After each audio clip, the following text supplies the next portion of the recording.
City life is always interpreted with its never-ending nightlife, also its fast and easy life. In contrast to the rural, as the night grows, the city life is being more and more crowded.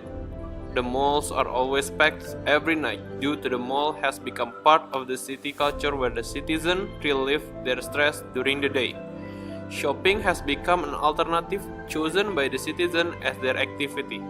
This is what taken by the banking world to facilitate the needs of the citizens.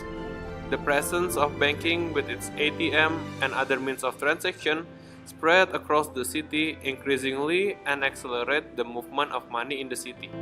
Citizens can do transaction anytime and anywhere. Nowadays, the presence of Fintech also offers easiness in transaction, like the presence of e-money, GoPay, Bitcoin, and etc. Contrary with the life in the city, life in the rural area is very slow. The movement of money is very slow and it takes a long time to make transaction from one person to another. Not to mention if the intended person is far from where the person is. Distance and trust are also an obstacle for people who live in rural to enjoy the convenience offered by the banks. Due to this, people who live in rural areas prefer to keep their money in their own homes which are not safe and inconvenient. Ibu biasanya nyimpan di mana? Di rumah aja ya? Iya, dikit, kalau banyak kan disimpan. Enggak. Nyimpan di rumah aja gitu ya? Di rumah aja. Oh. Rumah aja. Oh gitu. Bank gitu. Atau wesel atau apa? Nggak pernah ya? Itu pernah kalau suami wesel gitu. Tapi pakai rekening tetangga gitu. Gitu. Nggak punya sendiri? Pernah. Bank gitu nggak pernah ya? Belum. Oh belum pernah. Di Cikalongatan Di sama di Cipeundeuy. Ada 1 jam lebih lah kalau naik motor. 1 jam. Jalannya itu. Oh jalannya juga masalah ya? Ini susah.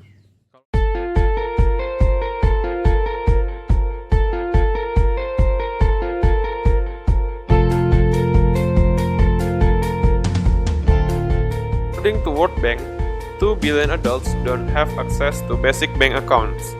This worsened by 59% of them lack of enough money as their key resources, which implies current financial services are not yet affordable or fitting the low-incomer. The two main barriers to the financial services are the distance from the bank to the communities, and the second is the lack of trust among the customer. Financial inclusion has been identified as an enabler for 7 out of 17 United Nations Sustainable Development Goals.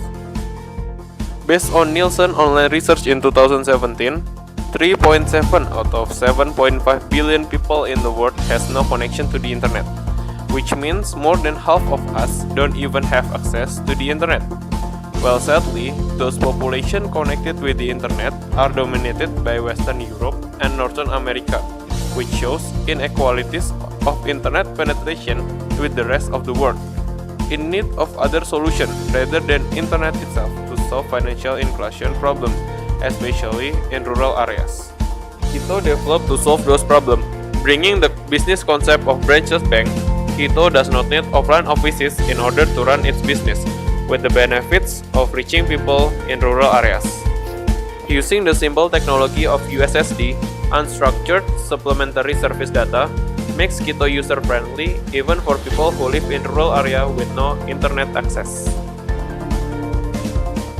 The business model are agent-based, where the agents are spread among the communities so the communities could easily connect with the agent. In line, the platform model could empower the growth of local economy and increasing the people trust with the financial services.